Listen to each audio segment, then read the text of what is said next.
Being authentic is super powerful, but it becomes even more powerful when you're able to respect other people's authenticity.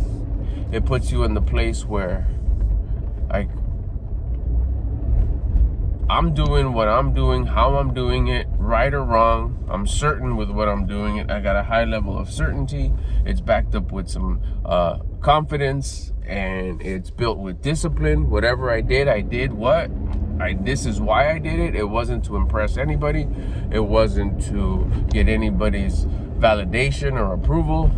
I did it because of me and only me and my conscience. So that's a level of authenticity that needs to be built, that needs to be designed. It has to have a purpose.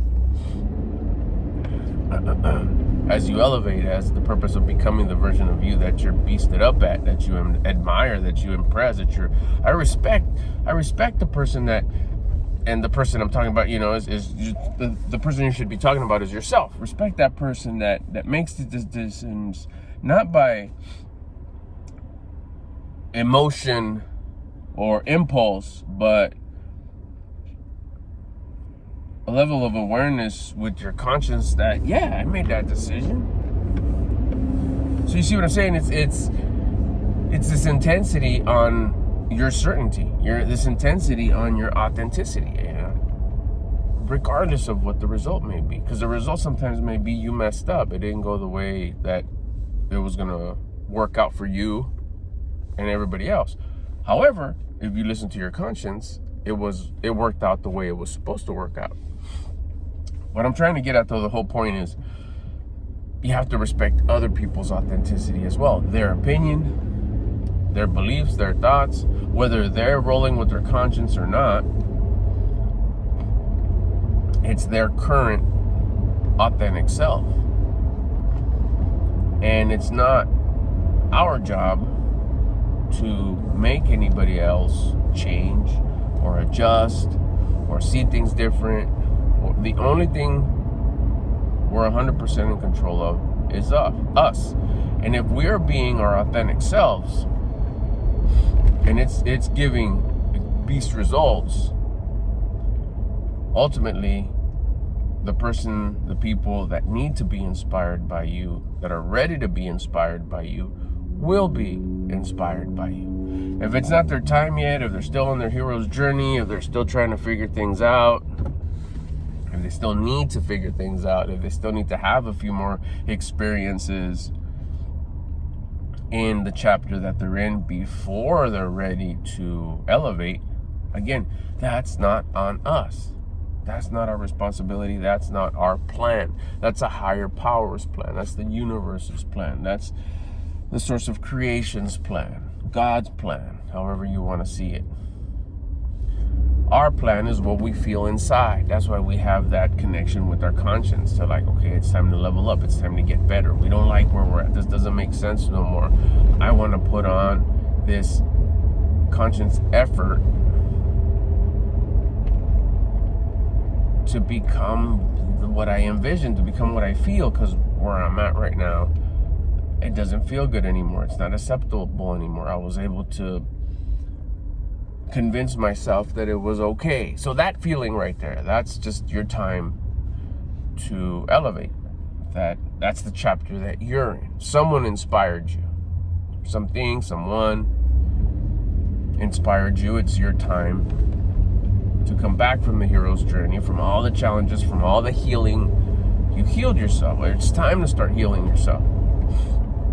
And one of the things that has been like eye-opening, the biggest truth is when I heard about healing yourself from your pains.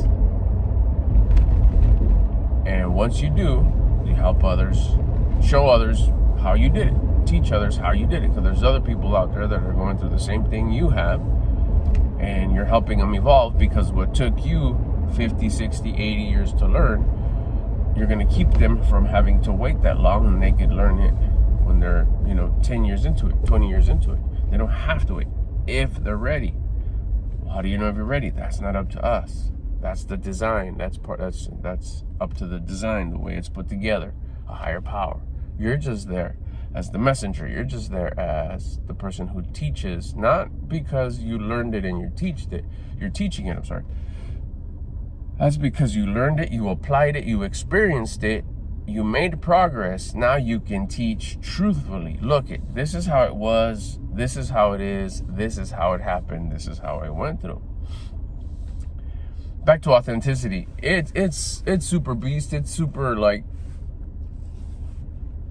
clear. It puts you at ease.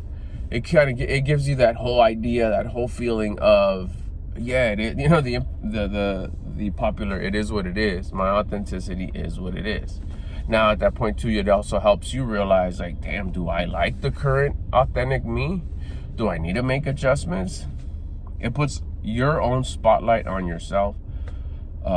Makes it even brighter to really reflect and hold yourself to like a level of like, is this cool? Am I down with this? Is the way I talk, is how I express myself towards that, my point of view towards that, is that the way I really see it? Is that the way I'm supposed to see it? Does it match my values and who I want to be, who I'm trying to elevate to be? All that happens with just being your true, authentic self. But like I said, the second most, or just as important, the second part that's just as important to that is respecting other people's authenticity. Whatever it is they think, however it is they feel, wherever they're at in their journey, respect that. Don't criticize it. Don't talk down on it. Don't try to convince it. Don't try to change it. Just see it for what it is. You can let it just roll out. You can let the opinion roll off your shoulder, because you'll hear the opinions, because they'll try to change you. They still don't understand that it's not about changing others. It's about, if anything, be so attractive that you inspire others to be like you. But it's not nobody else's job to change you. Sometimes it's just in their nature. That's all they're used to. They try to give opinions. They try to give suggestions. Sometimes it's not to be harmful. They really see more in you, and they really see that those changes, if you'd make them, they would be better. And shoot, they probably could be, because they see that you're obviously messing up. But it's not, they can't force any changes on you till you decide to make them. That goes 100% the other way as well. You can't force nobody to make other changes. And even if you did, it's not sustainable. It won't last. It won't last because their habits are too rooted to change them just like that overnight, by someone else especially. But once that person is ready to change, or if it goes back to the other way, once you're ready to change, and the instruction, you're lucky enough to have the instructions there on how to be the way you want to be, it's easy. It's just a matter of changing your habits.